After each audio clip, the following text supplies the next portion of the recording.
warahmatullahi wabarakatuh. Perkenalkan, kami dari kelompok 3, Zazimatul Faiza, Fenty Pujiwa Ningsih, dan Isa Maliki. Di sini kami bertiga akan memaparkan hasil diskusi kami dalam penyusunan makalah pengertian dan ruang lingkup ilmu jiwa pendidikan. Tugas dari Ibu dosen Iva Nurlaila, MS, MPD. Makalah kami di sini tentang pengertian dan ruang lingkup ilmu jiwa pendidikan. Pengertian ilmu jiwa pendidikan yang lebih dikenal dengan psikologi pendidikan terdiri atas dua kata, yaitu psikologi dan pendidikan. Psikologi berasal dari kata psi yang berarti jiwa dan logos yang berarti ilmu. Secara harafiah, psikologi berarti ilmu tentang jiwa atau ilmu jiwa. Selanjutnya, macam-macam definisi psikologi. Psikologi adalah ilmu mengenai hidup mental, the science of mental life. Psikologi adalah ilmu mengenai pikiran, the science of mind. Psikologi adalah ilmu mengenai tingkah laku, the science of behavior, dan lain-lain definisi yang sangat bergantung pada sudut pandang yang mendefinisikannya. Secara lebih khusus, psikologi lebih banyak dikaitkan dengan kehidupan organisme manusia. Dalam hubungan ini, psikologi didefinisikan sebagai ilmu pengetahuan yang berusaha memahami perilaku manusia, alasan dan cara mereka memperlakukan sesuatu, dan juga bagaimana memahami akhlak tersebut berpikir dan berperasaan. Macam-macam psikologi. Psikologi perkembangan, ada psikologi pemuda, ada psikologi kedokteran, ada psikologi kriminal, psikologi pendidikan, psikoteknik, karakterologi atau ilmu watak, psikologi sosial, psikologi gestalt, dan sebagainya. Kemudian ruang lingkup ilmu jiwa pendidikan. Secara garis besar, banyak ahli yang membatasi pokok-pokok bahasan psikologi pendidikan menjadi tiga macam. 1. Pokok bahasan mengenai belajar yang meliputi teori-teori, prinsip-prinsip, dan ciri-ciri khas perilaku belajar siswa. Pokok bahasan mengenai proses belajar, yakni tahapan, perbuatan, dan peristiwa yang terjadi dalam kegiatan belajar siswa. Pokok bahasan mengenai situasi belajar, yakni suasana dan keadaan lingkungan baik bersifat fisik maupun non-fisik yang berhubungan dengan kegiatan belajar siswa.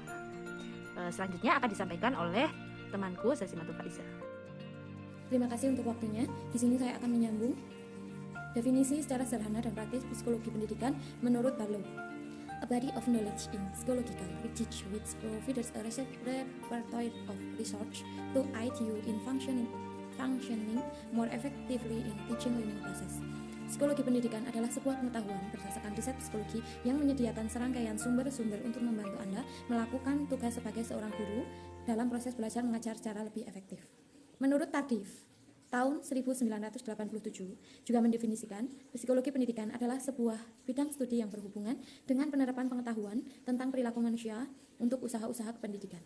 Sedangkan Witterington mendefinisikan psikologi pendidikan adalah sebuah studi sistematis tentang proses-proses dan faktor-faktor yang berhubungan dengan pendidikan manusia. Ilmu jiwa pendidikan. Menurut Dr. Andes Sumati Suryaprata, ilmu jiwa pendidikan adalah pengetahuan ilmu jiwa mengenai anak didik di dalam suatu pendidikan. Menurut Mas Run MA dan Dr. Anda Sri Mulyani Martania, ilmu jiwa pendidikan ialah ilmu yang memperbincangkan segi-segi kejiwaan daripada lapangan pendidikan.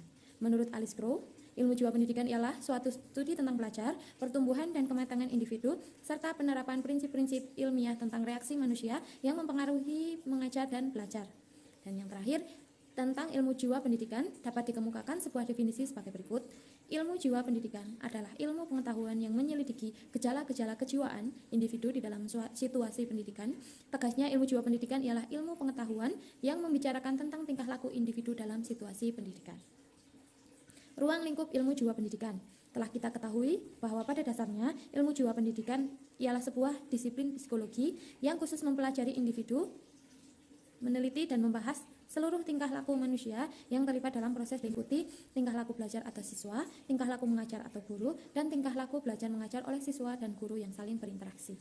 Dari rangkaian pokok bahasan terlihat sangat jelas bahwa masalah belajar atau learning adalah masalah yang paling sentral dan vital atau inti yang amat penting dalam psikologi pendidikan. Demikian pemaparan dari kami. Bila ada salah dan kurang kami mohon maaf. Kami akhiri. Wassalamualaikum warahmatullahi wabarakatuh.